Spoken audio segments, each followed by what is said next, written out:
आज 31 दिसंबर 2020 के महावाक्य है।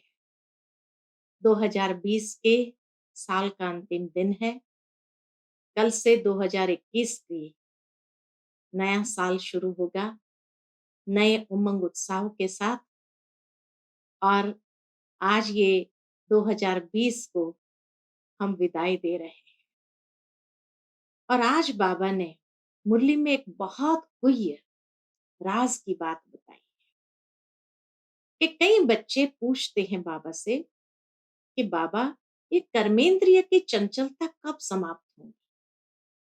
तो बाबा कहे कि जब तुम्हारी अवस्था या स्थिति त्रेता युग तक, सिल्वर एज तक पहुंच जाएंगी, अर्थात सतो स्थिति तक पहुंच जाएंगे, तो ये कर्मेंद्रिय की चंचलता समाप्त हो जाएगी। कर्मेंद्रिय की चंचलता है अर्थात अभी या रजो प्रधान या तमो प्रधान अवस्था तक ही पहुंचे हैं।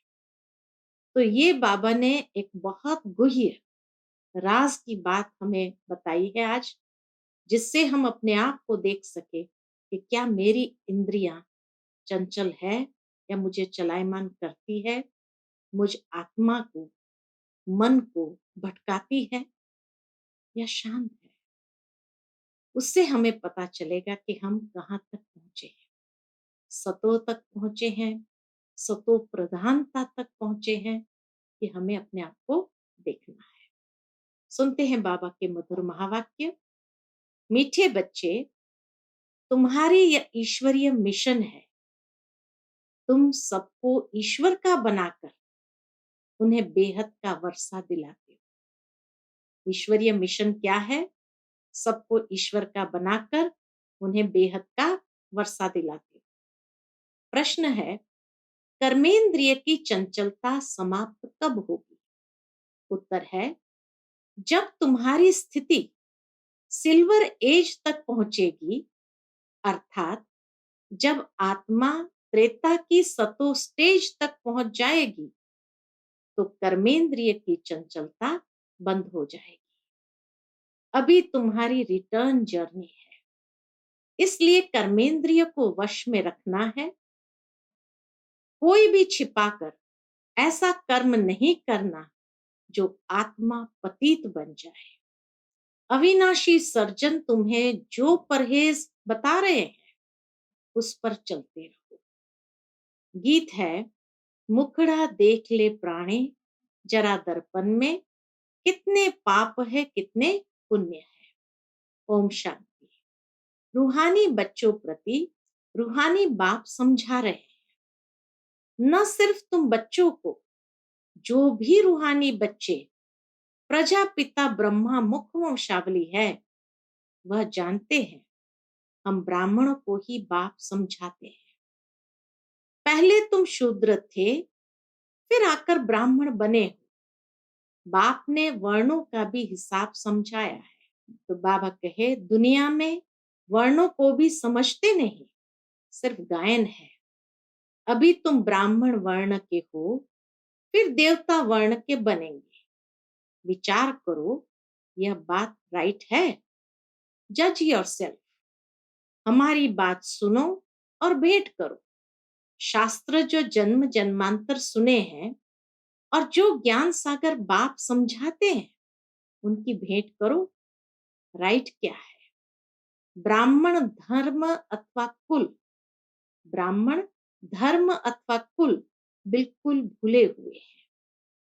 तुम्हारे पास विराट रूप का चित्र राइट बना हुआ है, इस पर समझाया जाता है। बाकी इतनी भुजाओं वाले चित्र जो बनाए हैं और देवियों को हथियार आदि बैठ दिए हैं, वह सब है रॉन्ग। यह भक्ति मार्ग के चित्र है। इन आंखों से सब देखते हैं, परंतु समझते नहीं। भक्ति मार्ग के चित्र को भी लोग देखते हैं, परंतु समझते नहीं। कोई के ऑक्यूपेशन का पता नहीं है। अभी तुम बच्चों को अपने आत्मा का पता पड़ा है और 84 जन्म का भी मालूम पड़ा है। जैसे बाप तुम बच्चों को समझाते हैं, तुमको फिर औरों को समझाना है। शिव बाबा तो सबके पास नहीं जाएंगे, जरूर बाप के मददगार चाहिए ना। इसलिए तुम्हारी है ईश्वरीय मिशन। हमारी ईश्वरीय मिशन क्या है? तुम सबको ईश्वर का बनाते हो, समझाते हो। वह हम आत्माओं का बेहद का बाप है, उनसे बेहद का वर्षा मिलेगा। जैसे लौकिक बाप को याद किया जाता है, उनसे भी जास्ती पारलौकिक बाप को याद करना पड़े। लौकिक बाप तो अल्पकाल के लिए सुख देते हैं, बेहद का बाप बेहद का सुख देते हैं। यह अभी आत्माओं को ज्ञान मिलता है। अभी तुम जानते हो, 3 बाप है, लौकिक, पारलौकिक और अलौकिक। बेहद का बाप अलौकिक बाप द्वारा तुमको समझा रहे हैं। बेहद का बाप अलौकिक बाप द्वारा तुमको समझा रहे हैं। इस बाप को कोई भी जानते नहीं। ब्रह्मा की बायोग्राफी का किसको पता नहीं? उनका ऑक्यूपेशन भी जानना चाहिए ना। शिव की, श्री कृष्ण की महिमा गाते हैं, बाकी ब्रह्मा की महिमा कहाँ? निराकार बाप को जरूर मुख तो चाहिए ना, जिससे अमृत दे। भक्ति मार्ग में बाप को कभी यथार्थ रीति याद नहीं कर सकते हैं। अभी तुम जानते हो, समझते हो, शिव बाबा का रथ यह है। रथ को भी श्रृंगार करते हैं ना, जैसे मोहम्मद के घोड़े को भी सजाते हैं। तुम बच्चे कितना अच्छी रीति मनुष्य को समझाते हो। तुम सभी की बड़ाई करते हो, बोलते हो तुम यह देवता थे, फिर 84 जन्म भोग तमो प्रधान बने हो, अब फिर सतो प्रधान बनना है। तो उसके लिए योग चाहिए, परंतु बड़ा मुश्किल कोई समझते हैं। समझ जाए तो खुशी का पारा चढ़े, समझाने वाले का तो और ही पारा चढ़ जाए। बेहद के बाप का परिचय देना कोई कम बात है क्या? समझ नहीं सकते, कहते हैं ये कैसे हो सकता। बेहद के बाप की जीवन कहानी सुनाते हैं। अब बाप कहते हैं बच्चे पावन बनो। तुम पुकारते थे ना कि हे पतित पावन आओ। गीता में भी मन मना भव अक्षर है, परंतु उनकी समझाने कोई के पास है नहीं। बाप आत्मा का ज्ञान भी कितना क्लियर कर समझाते हैं।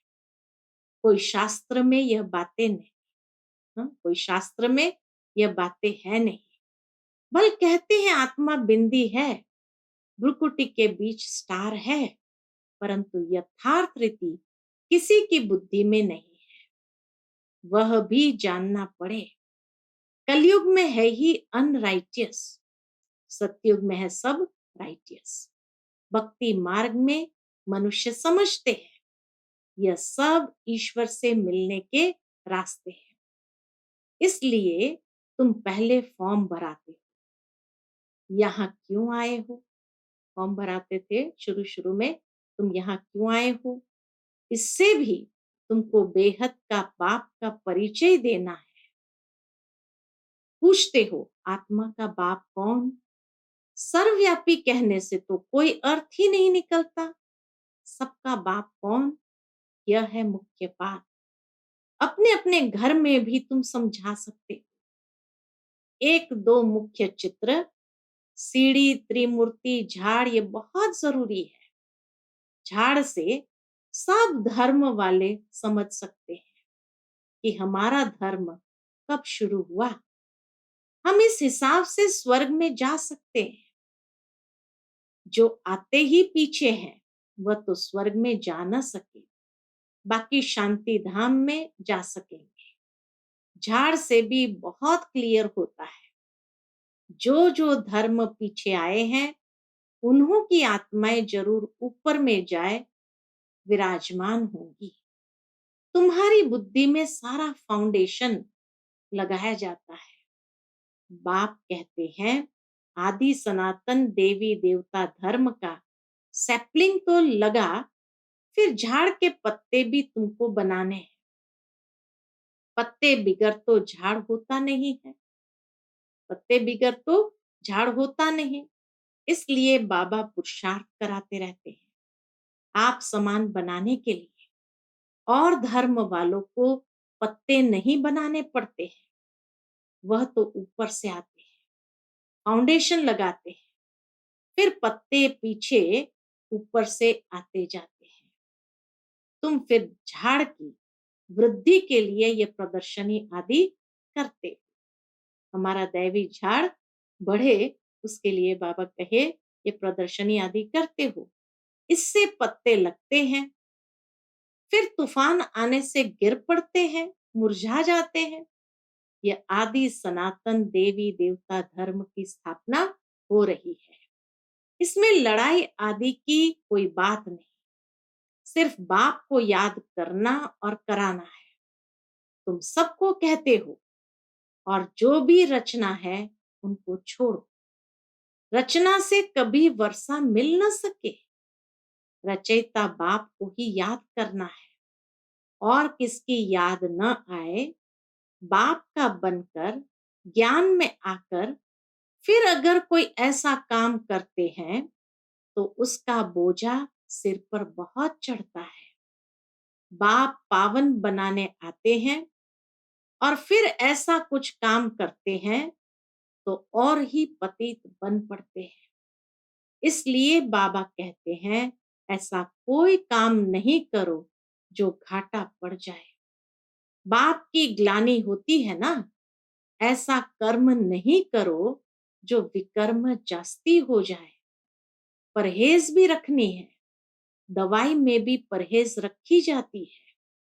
डॉक्टर कहे यह खटाई आदि नहीं खाना है तो मानना चाहिए। कर्मेंद्रिय को वश करना पड़ता है। अगर छिपाकर खाते रहेंगे तो फिर दवाई का असर नहीं होगा।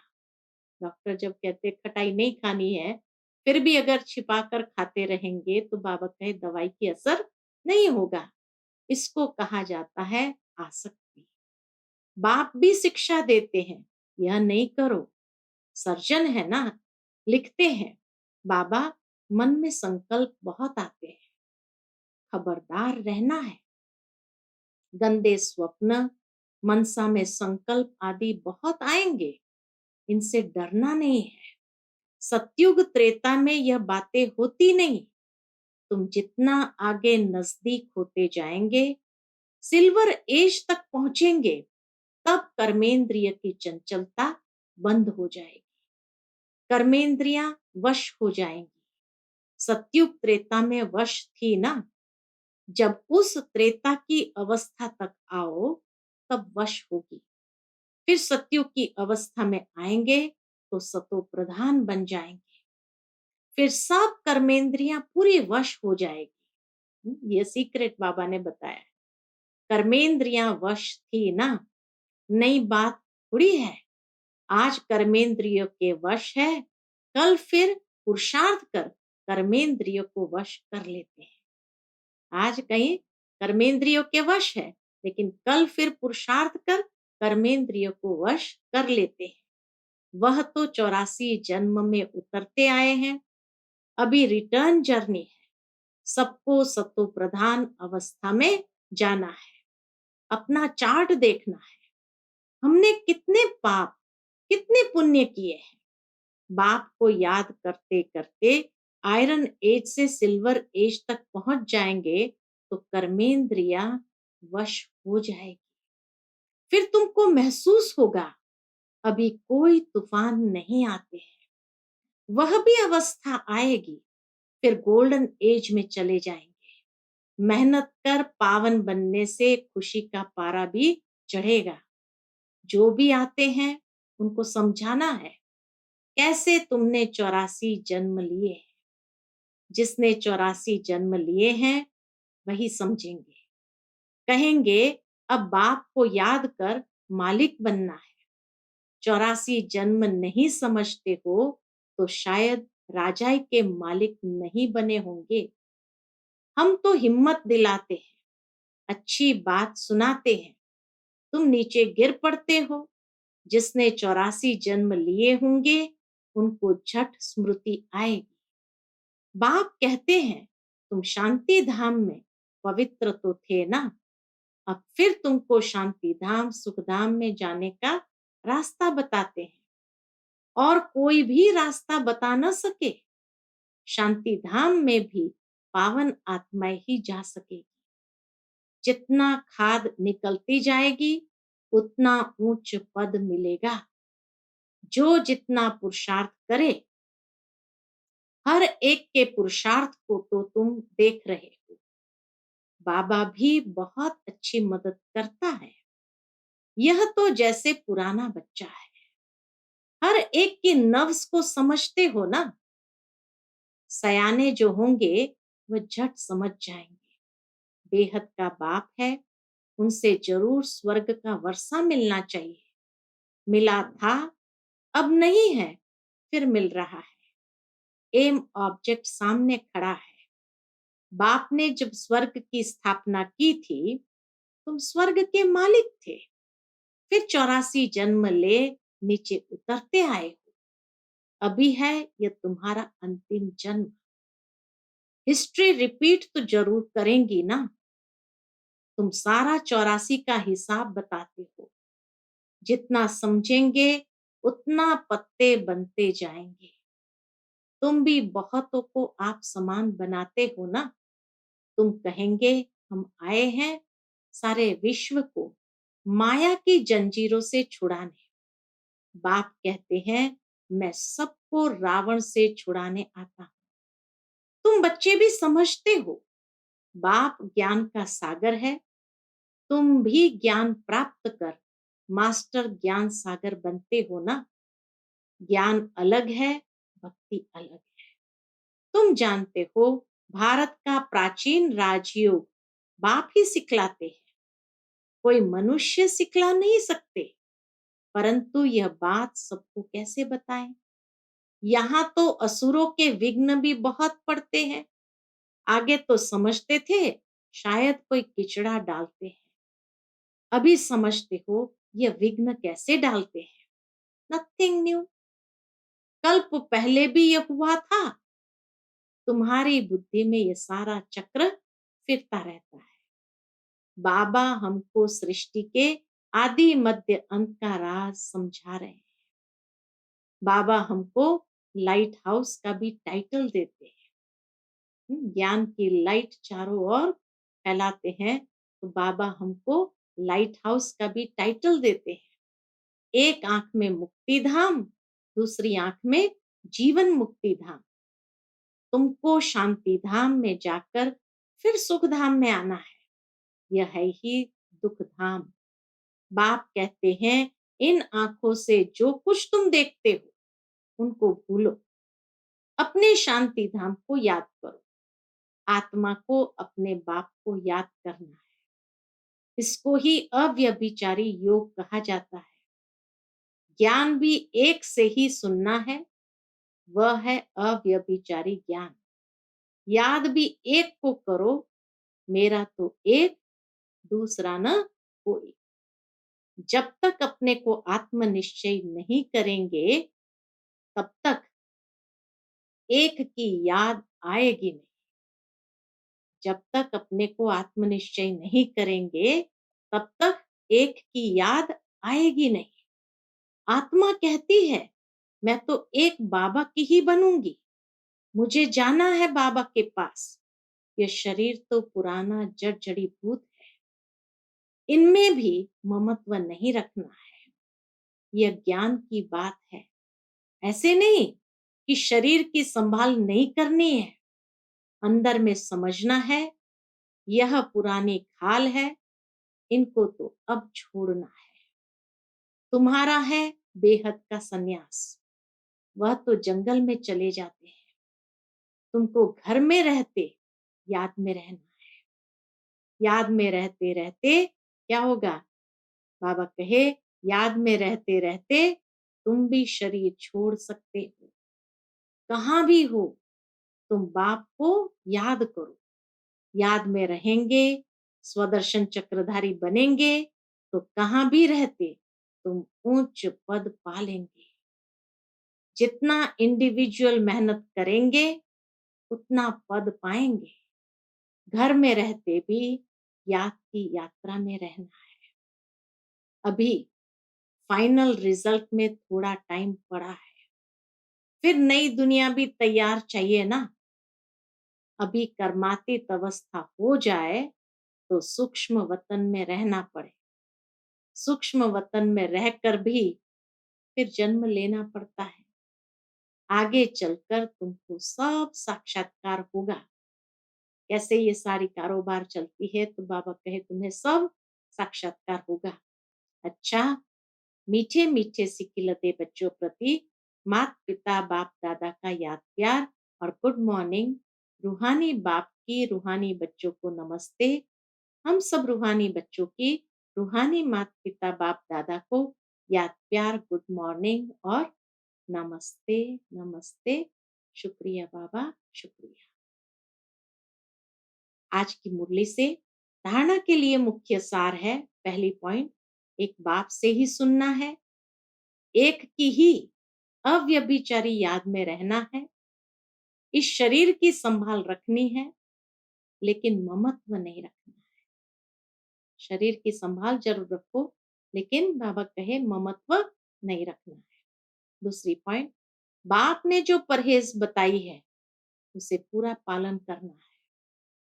कोई भी ऐसा कर्म नहीं करना है जो बाप की ग्लानि हो, पाप का खाता बने।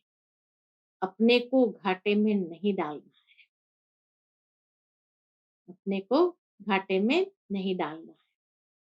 आज का बाबा का मधुर वरदान है, अपनी विशाल बुद्धि रूपी तिजोरी द्वारा, अपनी विशाल बुद्धि रूपी तिजोरी द्वारा ज्ञान रत्नों का दान करने वाले महादानी भव। अपनी विशाल बुद्धि रूपी तिजोरी द्वारा ज्ञान रत्नों का दान करने वाले महादानी भव। बुद्धि सभी कर्मेंद्रियों में शिरोमणि गाई हुई है। जो विशाल बुद्धि है, अर्थात जिनकी बुद्धि शालिम है, उनका मस्तक सदा चमकता है, क्योंकि बुद्धि रूपी तिजोरी में सारा ज्ञान भरा हुआ है। वे अपने बुद्धि रूपी तिजोरी से ज्ञान रत्नों का दान कर महादानी बन जाते हैं। तुम बुद्धि को सदा ज्ञान का भोजन देते रहो। बुद्धि अगर ज्ञान बल से भरपूर है तो प्रकृति को भी योग बल से ठीक कर लेते हैं। ये शरीर रूपी प्रकृति को भी योग बल से ठीक कर लेती है। सर्वोत्तम बुद्धि वाले संपूर्ण ज्ञान से सर्वोत्तम कमाई कर वैकुंठ की बादशाही प्राप्त करते हैं। आज का बाबा का मधुर स्लोगन है, शक्ति स्वरूप स्थिति का अनुभव करना। शक्ति स्वरूप स्थिति का अनुभव करना है तो संकल्पों की गति को धैर्यवत बनाओ। शक्ति स्वरूप स्थिति का अनुभव करना है तो संकल्पों की गति को धैर्यवत बनाओ। अच्छा, ओम।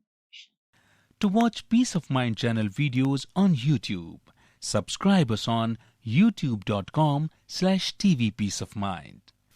Just a click for a peaceful life.